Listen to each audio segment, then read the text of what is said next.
ladies and gentlemen. Welcome back to the second segment of Philippines Uncut. I'm your host, Buddy Cunanan, and tonight's show is about the Czech Republic. And earlier we had Ambassador Josef Richter, the ambassador of the Czech Republic here in the Philippines. We talked all about Philippines-Czech relations and the 40th anniversary of Philippines-Czech relations, which is this year. Big year for the Czech Republic, big year for the Philippines. And as promised, we now move on to our second segment, which is about music. And joining us are two musicians from the Czech Republic. I have Jan Toloch on the cimbalom, and of course Jiří Navrat on the violin. Welcome, guys, to Philippines Uncut. And yes, this must be, I'm very proud to have you guys here because it's the first time, I think, in the history of Philippines, not just this show, but the entire Philippines, we're going to have an instrument like this played here, formally, in front of viewers, in front of the Filipino people. Okay, so let's have a short introduction first, starting with Jiří. Jiří, tell us a bit about yourself. Who is Jiří Navrat? I'm from Opava, and I play since my 6 years. Violin? Yeah. Since you were 6 years old? Yeah, now I'm 23. Okay. So, wow. Also in cymbal music from Opava. Oh, cool. And Jan, you are now the mainstay. You are the center of this band because you're on this big thing which we're going to explain. We talked about it earlier with Ambassador Richter, but we're going to go in detail with you now. But tell us a bit about yourself first. So my name is Jan. I'm a student from Czech Republic, and I'm also a member of this Kubalovci music group. We are all together. We are 7 musicians playing. So today we are only 2. And the main, or the leader of this music is actually Jiří, who is the prime leader. All right. And he's the head of the music, you know. He says what we are going to play and so on. So I'm actually one of the 7 parts of this band. So, okay, so the band, you've got this instrument, you've got violins. What else do you have? We have 3 more violins. We have viola, which is bigger violin. Sure. And we have double bass. Double bass, which is bigger. So we stay all around the table, or the cymbalum. He says what we are going to play. Yes. We just play. When I said he was the center of attraction, I meant that, you know, this is obviously a very unique piece wherever you go. I mean, we all know what the violin is, or viola, or double bass, but this one really is a unique piece. I told Ambassador earlier that it looks like a writing table from afar, but when you come closer, then you realize it actually is a musical instrument. Now, Jan, tell us a bit about this interesting piece. I mean, I'm looking at it, and it looks like the inside of a piano. You know, I used to play piano. I used to have a piano when I was younger, and as a kid, you always took things apart, no? And this looks like the inside of a piano. So tell us, explain. Well, it actually works on the same basis, because in piano you have also strings, and there are those little hammers that they hit. Sure. They when hit you press the strings. The hammer strikes the string. Okay. So in terms of cymbalum, I am the hammer who hits the strings, and I have these 2 sticks, and well, there are 133 strings, and they are tuned in the scale of just regular basses. It's chromatic, but sometimes there are 4 strings, and they are tuned in the same way. So in order to hit it, I have 4 strings that are tuned in. For example, this one is a C. Now, okay. Before we go into that, what is the origin of this piece? I mean, this is an Eastern European instrument. I haven't seen this in Western Europe. Let's put it that way. Right. It actually comes from the border between Hungary and Romania. The best pieces of cymbalum are still made in Hungary and Romania. Yes. And it used to be a gypsy instrument. And they used to play when they were having fun or so. And when gypsy were spreading all around Europe, they took these instruments. Actually, originally, it used to be a very small table. This developed after, and if you could see down there, there's a pedal. Yes, which works with a piano. Yes, it works in the same way. Okay. And before, the cymbalums, they didn't have any pedal. It used to be only such a table that you were wearing on a string or something, and you were hitting it with the sticks. And you step on the pedal, and what does that do? Let's see. This is with the pedal. Okay. And this is without the pedal. So it works totally the same. Like it resonates. No? It resonates, yeah. It resonates becomes with the longer. pedal. Yeah. Exactly how a piano pedal works. Now, that's true. This thing looks like it's an old piece. It doesn't look like it's new. Tell us a bit about the uniqueness of this here musical instrument. Is it an old piece? It's actually very old. Yeah, it's about 100 years old. But there are new ones, but they look in the same way. They try to copy it in the same way as they were doing it before. So it's very old. It's expensive. Actually, we had to borrow it. I don't own mine because it's very expensive. Yes. But we borrow it from a music school. And your band, you guys do this full time or part time? We are actually, all of us are students, and we do it as our hobby. Wow. So we started playing at a music school when we were students at basic school, and we started playing together. And we found out it was fun. Where do you guys play in the Czech Republic? I mean, if it's a hobby, do you guys hold mini concerts, do you shows, recitals? Where do you guys play? We were playing at music festivals that try to keep this tradition of traditional music. So on. We also have a folklore group that is dancing. We accompany these dances. So sometimes we travel about 50 people all together, and 40 of them they are dancing, and 10 of us we are playing some music. So that's one part. And the second part is that we play by ourselves at weddings or at some special events where people want to have some music like this. So mostly it's weddings and festivals. Why would you want to have music like this during a festival? People can dance to this music. It's very exactly upbeat, very lively. Because before it used to be, now we have discos and fun like this, but before people were dancing to this kind of music, you know. So, most of the rhythms that we are playing are easy to dance to. And of course, when you talk about gypsy culture, you know, gypsies like to sing, That's they true. like to dance. Exactly. You know, it's very, you know, free flowing. You know, Exactly. so this kind of music and this kind of, you know, the sound it produces and you know the theatrics involved really are a show in itself. That's true. Okay. Now let's talk about learning to play this. How did you learn to play this? Did you take lessons? I mean, is this a very popular instrument that a lot of kids in the Czech Republic would like to say, hey, mom, hey, dad, I want to learn how to play the cymbalum? That's true. It's actually funny because when I was very young, I had no idea what the cymbalum is. But my mom, she is a music teacher, and she said, hey, you're playing piano, and everybody plays the piano, but you will also play the cymbalum because it's original. I said, like, no, Mom, I don't know what it is. I don't want to. But she took me to a first music lesson, and there was this very old teacher, and he was so kind and so nice, and he introduced me this kind of music. It was fun. I really liked it. But then we started playing all together at the music school. Yes, yes. And I really enjoyed it playing together. And now you don't play the piano anymore. You just stick to this. I still play the piano, but this is now your mostly I main played this. Yeah, I play instrument. piano for fun, and I played this for fun as well, of course. But we play all together at the band. Okay, Yuri, tell me about the group. Okay, I mean, so that you guys are all really. When I say amateurs, it's not that you guys are not doing this for a living. You know, you guys are students, as Jan said, and so you guys come together, and this is more like a fun thing for you guys. How is it to manage a group like this? How do you keep it together? Like, how do you keep the energy up? And like, where do you find places to perform? We are. Yeah. Where do we find? I Mostly. don't know. I mean, okay. For instance, how do you choose the kind of music to play?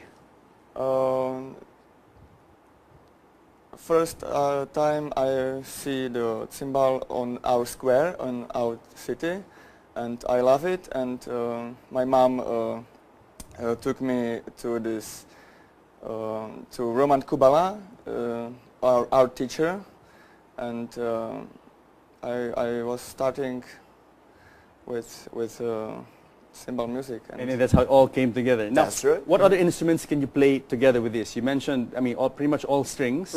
Now, is it possible to have any brass with this? Some, brass instruments, wind instruments, for instance? That's actually the fifth part of this band. Usually it's clarinet. It goes with clarinet, but some bands, they have the clarinet, some don't. And unfortunately, we didn't find any clarinet yet that would join us. But sometimes we have a friend of us that is playing cymbalum as well. And as we have only one cymbalum in the band, he plays accordion, the harmonica. So that also goes with this kind of band. Yes, yes. But yeah. And you guys have been playing for how many years already, your group? It's been about 10 years, more than 10 years. So you guys started when you were young, like Yes. really young? Yeah, when we were young and we were growing up with each other.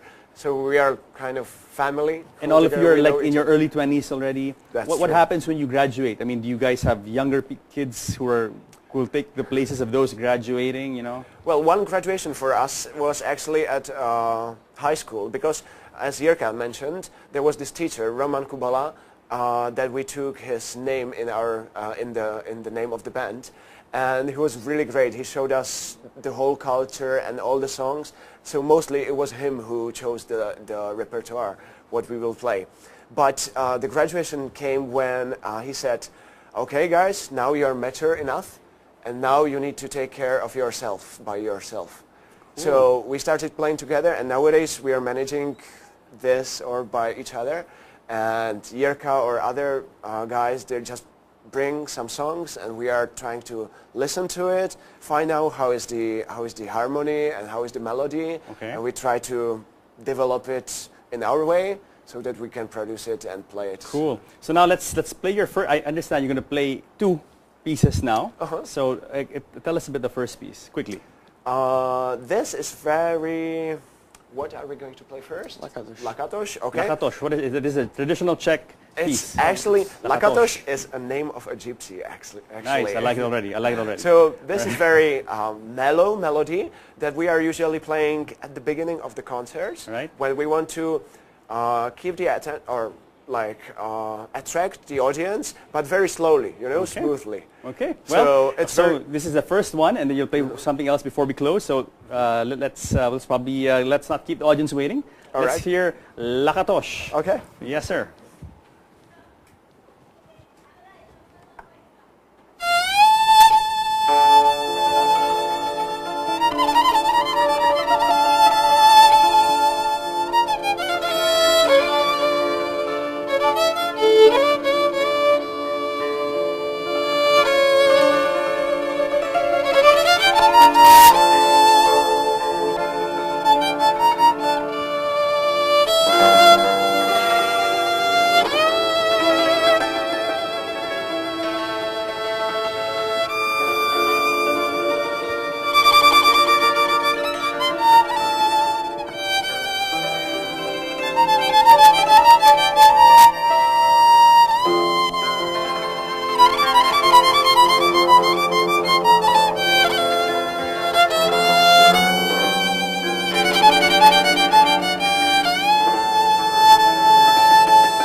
Bravo, bravo.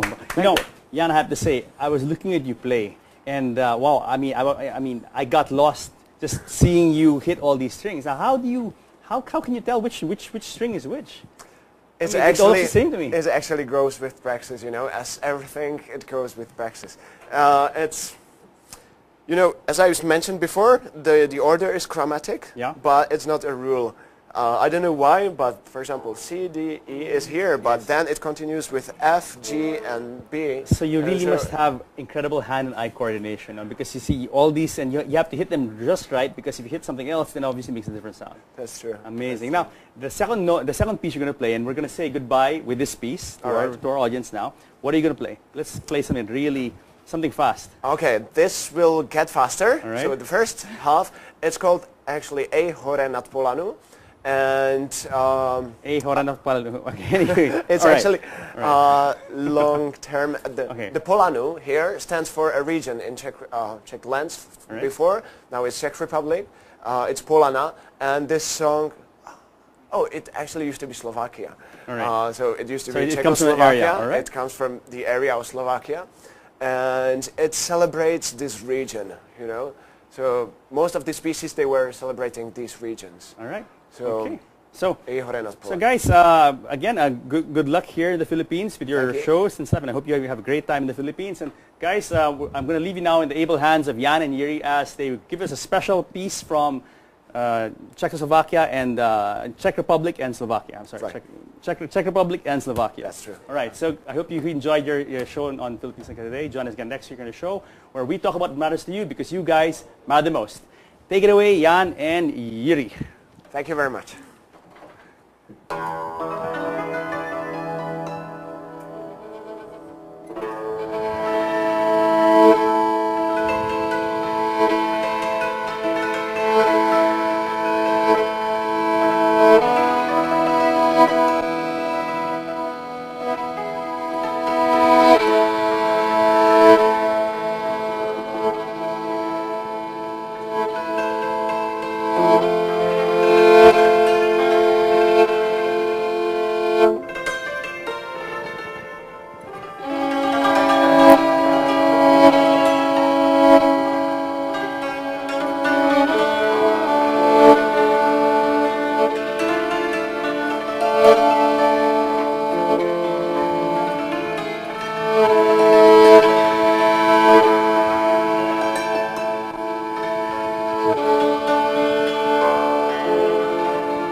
And joining us are two musicians from the Czech Republic. I have Jan Toloch on the cimbalom, Right. and of course Yuri Navrat on the violin. Welcome guys to Philippines Uncut. And yes, this must be, I'm very proud to have you guys here because it's the first time, I think, in the history of Philippines, not just this show, but the entire Philippines, we're going to have an instrument like this played here.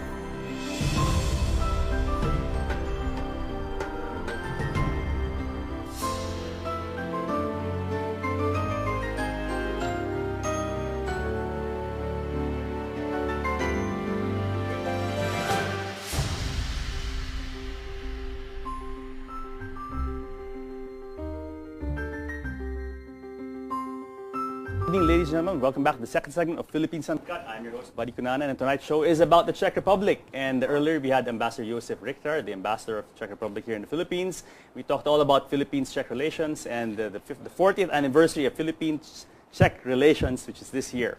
Big year for the Czech Republic, big year for the Philippines. And as promised, we now move on to our second segment, which is about music.